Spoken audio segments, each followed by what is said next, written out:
You are a student. You open your laptop every morning. You log into Canvas to check your assignments. You message your professor when you need help. And you assumed all of that was private. It wasn't.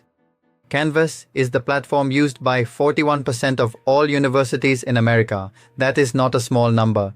809 schools worldwide depend on it for classes, assignments, and communication. Harvard uses Canvas, MIT uses Canvas, Arizona State, UCLA, hundreds of others. If you went to college in the last 5 years, there is a very good chance you use Canvas too.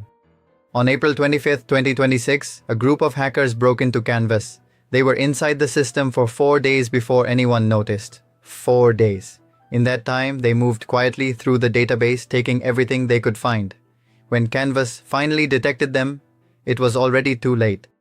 The group responsible is called ShinyHunters. If you follow tech news, you may have heard that name before. They are not teenagers hacking from a basement. They are a professional, financially motivated cybercriminal organization that has been operating since 2020. They have never been caught. And they are very, very good at this. Here is their track record. In 2020, they stole 73 million records from Mashable. In 2021, they hit AT&T and compromised 71 million users. In 2024, they hacked Ticketmaster, 560 million customer records, names, credit cards, home addresses. In 2025, they breached Salesforce cloud environments using AI-powered methods. And in April 2026, they came for students. Here is how they got into Canvas. And this is the part that should make you genuinely angry. Canvas has a free version called Free for Teacher. Any person on earth can sign up for it for free. ShinyHunters found a vulnerability in that free version and it gave them access to everything else. A free account. That is the entry point for the largest educational breach in history. What did they take?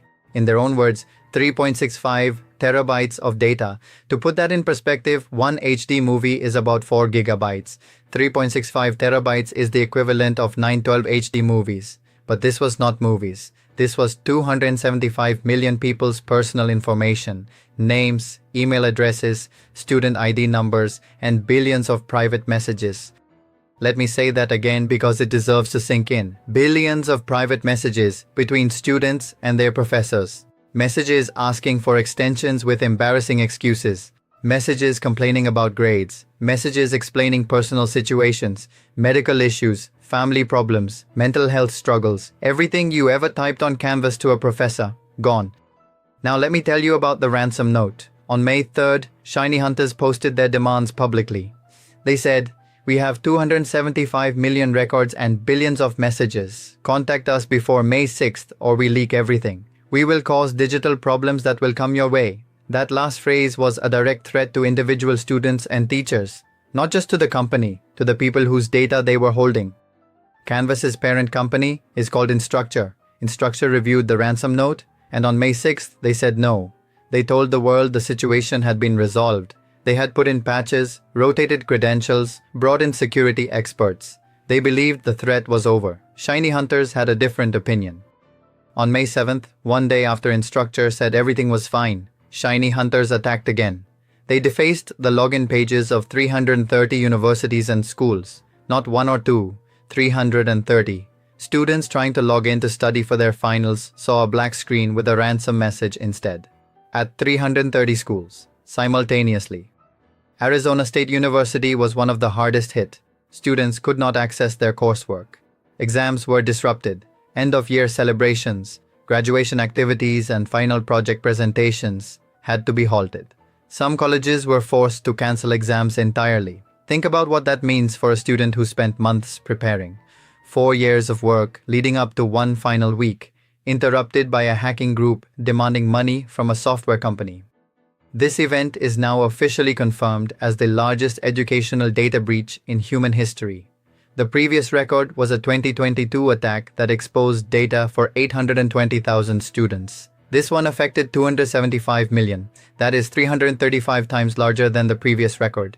Wikipedia has an article about it. The US Congress has requested testimony from Instructure. This is not a minor incident. This is a landmark moment in the history of cybersecurity. On May 11th, Instructure issued an apology. They admitted they had not been transparent enough. They said they had reached an agreement with the unauthorized actor and that the stolen data had been destroyed. ShinyHunters confirmed this in their own way, but here is what nobody can verify: whether the data was actually destroyed or whether copies exist elsewhere. That question may never be definitively answered. Here is the information you actually need. Instructure confirmed that account passwords were not stolen. Financial data and social security numbers were not in the breach, but names, email addresses, student ID numbers, and private messages, those are confirmed stolen. That is still enough for criminals to do significant damage, especially with private messages that contain personal details about your life. So let me give you 5 things you can do right now, not theoretical advice. Specific actions that security experts are recommending for Canvas users. These take less than 10 minutes combined, and they could prevent something much worse from happening to you. Step 1. Change your Canvas password today, not next week. Today. Even though Instructure says passwords were not stolen, changing it is still the right move.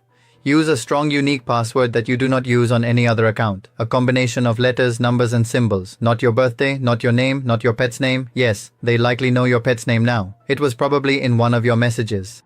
Step 2. Change the password on the email address connected to your Canvas account. Hackers have your email address. They will try to use it to log into other accounts linked to that address. Gmail, Outlook, Yahoo, whatever you use. Go change that password right now before you finish watching this video. 2 minutes. Very worth it. Step 3. If you use the same password on Canvas that you use anywhere else, change all of those accounts. This is the most common mistake people make.